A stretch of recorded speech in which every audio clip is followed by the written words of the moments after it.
The night my friends and I almost died. I've never told anyone this story in real life. Not my parents, not my friends. It's been 3 years and I still don't know if the man in the field was just watching us or waiting for something worse to happen. This happened about 3 years ago, and at the time I didn't know who to tell or talk to because I was in complete shock. So the two friends I was with that night and I decided to keep it to ourselves.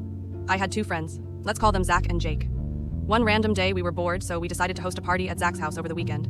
He had a big house, a huge backyard, and a pool, so it was perfect. It was also the weekend right before spring break, and his parents were out of town, which made it even better.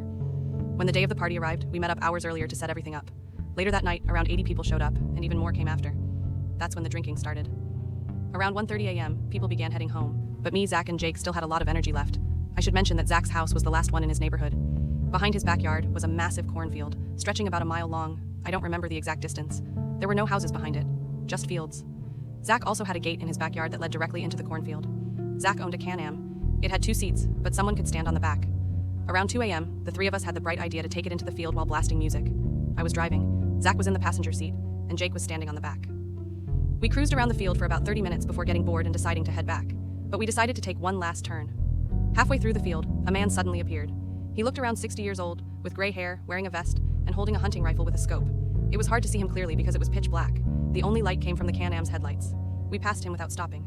About 500 feet later, the Can-Am suddenly shut off by itself, even though the keys were still in the ignition. My heart dropped. We were still close enough that he could see or hear us, but when we looked back, he was gone. After a few seconds, which felt like minutes, the Can-Am finally turned back on. We didn't say a word. We just drove straight back toward the house without looking back. Before going inside, we stopped to catch our breath and process what had just happened. That's when we heard a loud bang, and something metal hit the Can-Am. We froze.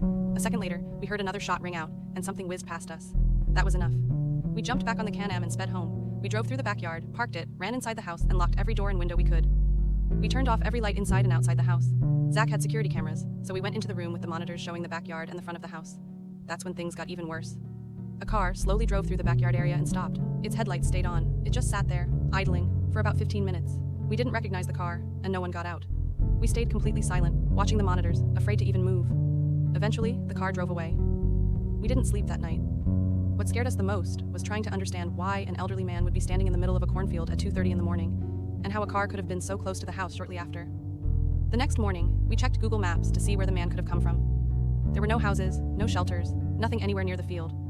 That meant he was either staying out there, or he had been watching us the entire time during the party. We never told our parents or anyone else. 3 years have passed since then, and the three of us have gone our separate ways and don't talk much anymore.